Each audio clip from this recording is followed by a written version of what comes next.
देखिए, महागठबंधन हो गया, सीट शेयरिंग सबसे बड़ा प्रॉब्लम होता है और राज्यों में। हमारे यहाँ खासकर हमारे महागठबंधन में सीट शेयरिंग कोई मसला ही नहीं बना, कोई इशू बना ही नहीं, क्योंकि सबके पास सेक्रीफाइस का मूड है। सबका ओनली 1 पॉइंट प्रोग्राम, एक टारगेट है कि बीजेपी को इस मर्तबा आसाम से दिल्ली रवाना कर देना है, और उस मामले में किसी को इख्तलाफ नहीं है। इस वजह से हम लोग सब मिल के सेक्रीफाइस के मूड से हम लोग जो है काम कर रहे हैं। गठबंधन में कुछ ना कुछ ऊपर नीचे करना पड़ता है, तो वो अप एंड डाउन करके हम लोग ख़त्म कर लेंगे, और it's only matter of 24 hours, 24 घंटे में आप लोगों को मालूम पड़ जाएगा महागठबंधन ने कहाँ कितनी कितनी सीटें दी, किसको कितनी सीटें मिली। तो इसलिए ये हमारे लिए कोई मसला ही नहीं है। जब इलेक्शन मुद्दा क्या रहेगा आप लोग का? इलेक्शन का बहुत मुद्दा है आसाम में। सबसे पहले तो मुद्दा ये रहेगा कि मोदी जी ने गए 5 साल में जितने वादे किए एक भी पूरा नहीं किया। अमित शाह जी ने जितने वादे किए एक भी पूरा नहीं किया। सोनोवाल साहब ने जितने वादे किए एक भी पूरा नहीं किया। हेमंत शर्मा साहब ने तो 5 साल तक डांस ही किया और नाचते रहे, गाना गाते रहे, लोगों के साथ साइकिल चलाया, तो उनकी बॉडी बहुत अच्छी हो गई। तो ये होता है जब आदमी काम नहीं करता है, उसको छुपाने के लिए कुछ ना कुछ खेल, नाच, कूद, सर्कस ये सब करता रहता है। लेकिन इशू की जहाँ तक बात है, वो इशू हमारे जगह पे है। हमारा इशू टी गार्डन का इशू है नंबर 1। ये हमारे वो भाई लोग हैं जो डिप्राइव है, ऑल सेक्शंस हमारे टी गाइड के सब लोग हैं वो डिप्राइव है। उनके सारे समस्याओं को हम लोग उठाने वाले हैं और उनको हम लोग हल करेंगे। ये हमारा वादा है महागठबंधन का। इसी तरीके से सीए है हमारे लिए बहुत बड़ा मुद्दा है। सीए को हमेशा हमेशा के लिए हम लोग आसाम से दफन कर देंगे, आसाम की ज़मीन में उसको ख़त्म कर देंगे। इसी तरीके से एनआरसी का समस्या आपको मालूम है हमारा बहुत बड़ा समस्या है, इसलिए उसको भी वंस फॉर ऑल हमेशा हमेशा के लिए उसके प्रॉब्लम को भी हम सॉल्व करेंगे। डी वोटर के प्रॉब्लम को भी हम लोग हमेशा को लोगों को एक सुकून दे देंगे कि डी वोटर का अब समस्या आसाम में नहीं है। बांग्लादेशी आसाम में अगर कभी रहे होंगे, पहले गवर्नमेंटों में रहे होंगे, बीजेपी ने उनको सहारा दिया होगा, हमने कभी सहारा नहीं दिया। हमारी जब पार्टी आएगी क्लियर हो जाएगा, जिस गठबंधन में, जिस महागठबंधन में यूडीएफ होगा वहाँ एक भी बांग्लादेशी इलीगल नहीं होगा। जो देसी लोग हैं वो ही सिर्फ देश में रहेंगे। इसी तरीके से फ्लड एंड इरोशन हमारा सबसे बड़ा मसला है। फ्लड और इरोशन जब तक कंट्रोल नहीं होगा, हमारा किसानों का मसला भी समस्या हल नहीं होगा। आसाम कभी भी शांति में हो नहीं सकता जब तक कि फ्लड एंड इरोशन बंद ना हो। ये मैंने पार्लियामेंट में कम से कम 50-60 मरतबा, 100 मरतबा भी हो सकता है कि मैंने हर मरतबा ये कहा कि फ्लड एंड इरोशन जो है वो कंट्रोल होना चाहिए।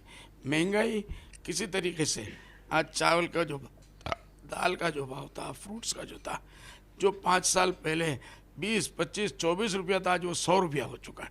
तो इसलिए महंगाई आसमान को छू रहा है। बीजेपी का नारा था हम 101 सीट लाएंगे, 100+। तो 100+ महंगाई में तो कम नहीं हुआ, 100+ महंगाई हो गया। तो इसलिए ये भी उनको भुगतना पड़ेगा। अनएम्प्लॉयमेंट का मामला उनको भुगतना पड़ेगा।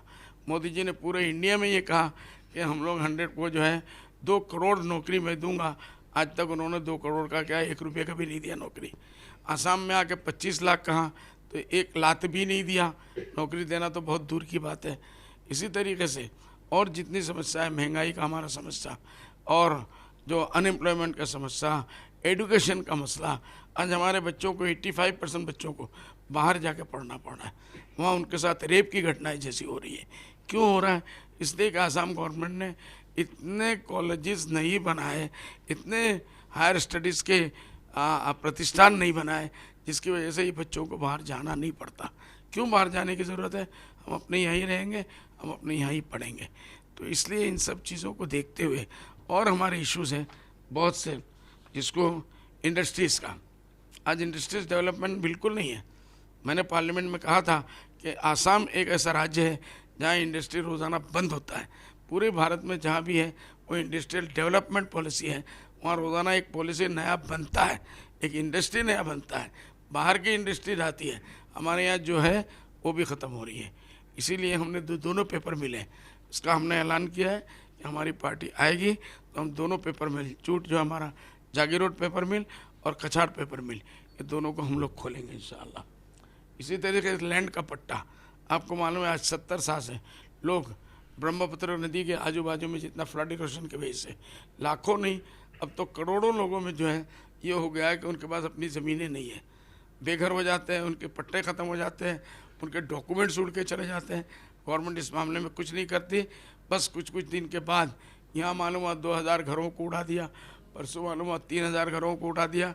लोगों को बेघर करना जानती है ये गवर्नमेंट, लेकिन लोगों को घर बसाना नहीं जानती। तो इसलिए हम लोग हमेशा के लिए उनको पट्टा देंगे, उनका घर भी हमारी सरकार बना के देगी। ये हमारे लोगों से वादा है कि हम उनका ये काम करेंगे।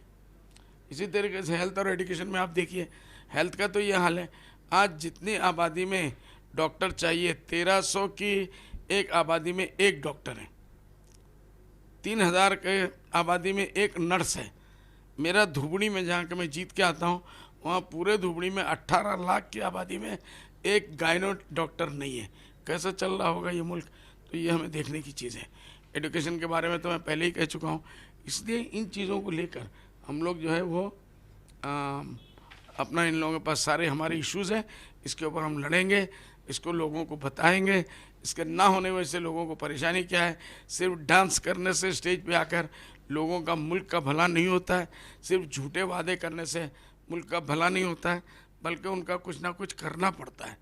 और कुछ पैसे भिखारियों की तरह लोगों को बांट दे घर से, तो वो पैसा भी हम लोग भी देंगे, लेकिन भिखारी बनाने के लिए नहीं, भिखारी और भुखमरी दूर करने के लिए करेंगे। ये हमारा प्लान है। सर कितना सीटें आशा करते हैं आप? जी कितना सीट आशा करता है आप लोग इस बार? देखिए, हम लोग तो सब मिला के इतने सीट जरूर लाएंगे जितने के ऊपर हम गद्दी पर बैठ सकें। ये हमारा टारगेट है। नमस्कार, मैं हूं संदीप चौधरी। अगर आपको ये वीडियो पसंद आया हो तो इसे लाइक और शेयर जरूर करें, और हाँ, हमें सब्सक्राइब और फॉलो करना ना भूलें ताकि आप देश और दुनिया की कोई खबर मिस ना करें। तो जुड़िए हमारे साथ और देखते रहिए News 24।